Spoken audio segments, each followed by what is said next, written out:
बिस्मिल्लाहिर्रहमानिर्रहीम। नहमदुहु व नसल्ली अला रसूलिहिल करीम। अम्मा बाद। फरिश्तों की महफिल समा। क्योंकि कुरान मजीद अल्लाह का कलाम है और अल्लाह के कलाम की ये शान होती है कि वह कायनात के हर जर्रे की रहनुमाई करता है।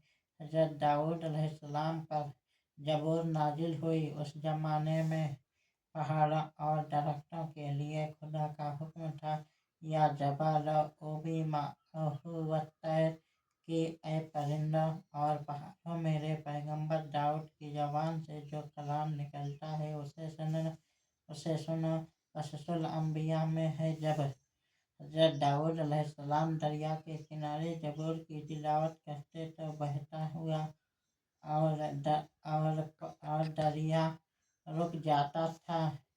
जिस वक्त दरख्त के नीचे बैठकर पढ़ते वह दरख्त झुक जाता था।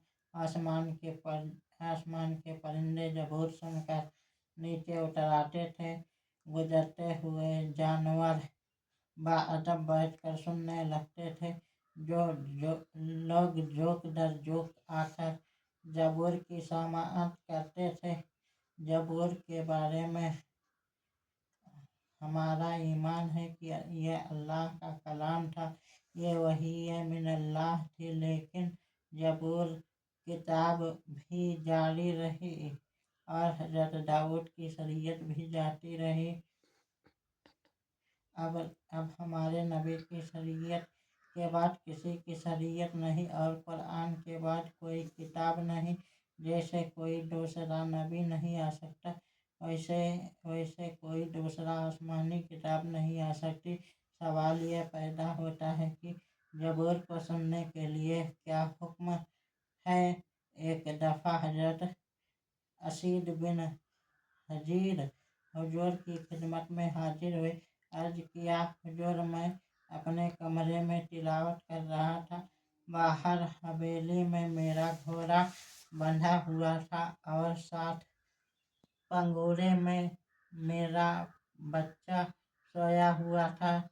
यूं ही मैंने अंदाजे तिलावत शुरू की। बाहर मेरा घोड़ा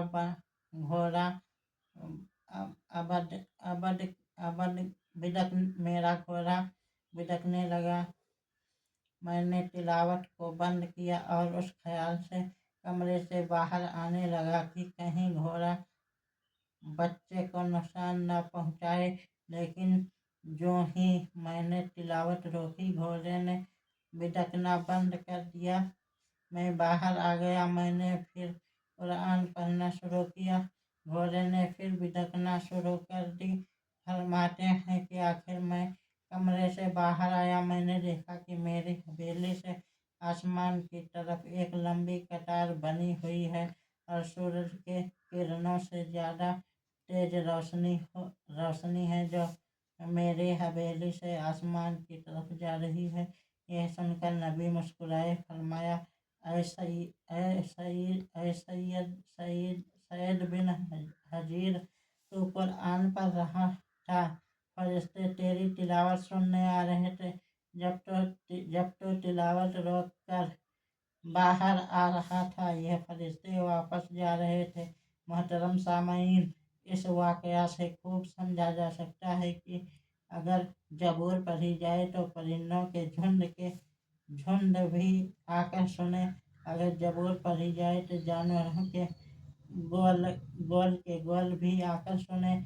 अगर जबूर पढ़ी जाए तो इंसानों के दस्ते भी आकर सुने।